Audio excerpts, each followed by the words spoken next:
जी नाज़रीन, असां इन वक्त मौजूद आहियूं PCC सेकंड जे मेन गेट ते, जिते गुज़िरियल 7 महीननि खां इन इदारे जा कच्चा मुलाज़िम एहतिजाज करे रहिया आहिनि।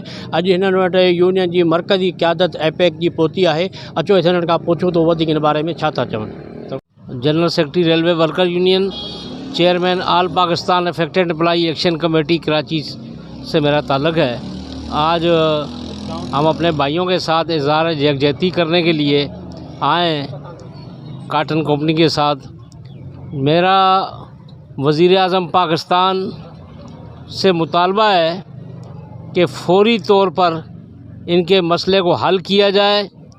सिंध के अंदर ख़ास करके और पाकिस्तान में ये ना हो कि मज़दूर फिर रोडों में निकलें। ये 13-14 वफाकी इदारों का इत्तेहाद हमने बनाया है, जिनकी डायरेक्शन कौमी असम्बली ने दी है, स्पीकर ने रोलिंग दी है, असम्बली सेक्रेटरीट से लेटर निकले और उसके बावजूद कानूनी फ़ैसले मौजूद हैं हाई कोर्ट्स के और सुप्रीम कोर्ट के।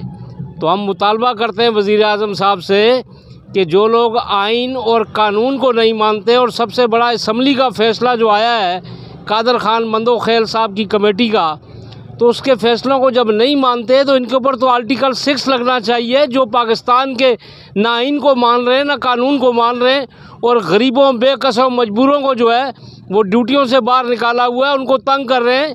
ये कहाँ का इंसाफ है।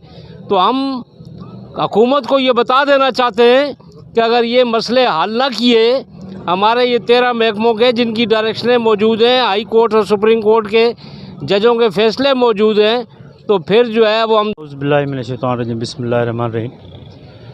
असां जेकी अॼु PCC वटि जेकी पहुता आहियूं APEC जे हवाले सां, असां तमामु जेकी इदारा आहिनि उन्हनि सां कठे आहियूं।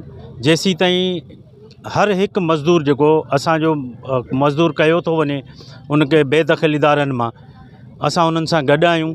ऐं असां इंतिज़ामिया खे, जेकी बि हितां जी इंतिज़ामिया आहे उहा कन खोले ॿुधी छॾे त PCC वारा अकेला न आहिनि। हिननि सां वफ़ाक़ी 17 इदारा गॾु आहिनि, जेकी कराची खां वठी आज़ाद कश्मीर ताईं। पोइ ईअं न थिए जो असां कॉल ॾियूं ऐं पोइ सॼो पाकिस्तान जाम कयूं।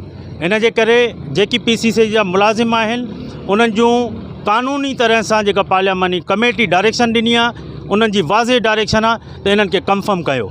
ईअं न आहे जो तव्हां उन्हनि जी जीअं डायरेक्शन आई त तव्हां उन्हनि खे बेदख़ल करे छॾियो आहे।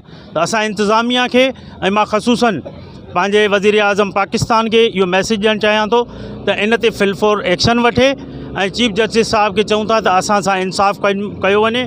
जेकी बि असांजा इदारा आहिनि वफ़ाक़ी, उन्हनि में जेकी थर्ड पार्टी जे नाले ते मुलाज़िमनि खे रखियो वियो आहे, उन्हनि सां ज़ुल्म ज़्यादती थिए थी, उहा बंदि थियणु खपे। वहीं शुरू करता हूँ अल्लाह के नाम से जो बड़ा मेहरबान और नायत करम करने वाला है और रहम वाला है। मैं Mohammad Irfan, national bank of Pakistan, all Pakistan affected employee action committee का फाइनेंस सेक्रेटरी कराची से। वैसे तो पूरी APEC हम सब अब एक हो चुके हैं, लिहाजा ये इदारा जिसके लिए हम यहाँ पर आए हैं PCC वाले, ये लोग भी हमारे भाई हैं और इनका भी हक़ है बिल्कुल कंफर्म होने का। और ये लोग काफ़ी टाइम से, काफ़ी दिनों से एहतजाज पर हैं और हम लोग इनके साथ हैं और बिल्कुल इनकी हिमायत का भरपूर ऐलान करते हैं। और अगर इन लोगों का काम या इन लोगों के मामलात हल नहीं हुए तो हम लोग पूरा मुल्क गिर एहतजाज करने का हक़ रखते हैं और एहतजाज करना हमारा हक़ है और हम अपना हक़ लेकर रहेंगे। अल्लाह हाफ़िज़। मुंहिंजो नालो मोहम्मद फ़हीम तुनियो आहे। मां सीनियर मेंबर APEC जो हिकु फोरम सां तव्हांखे ॿुधाईंदो हलां। मां नेशनल सिक्योरिटी प्रिंटिंग कंपनी में जॉब कंदो आहियां।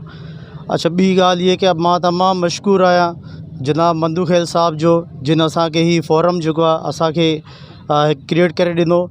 इन सां गॾु असांजे चेयरमैन जुनेद अवान साहब, जंहिं असांखे हिकु करे ऐं जेको असांखे हिकु टारगेट करे हलायो इन मिशन में।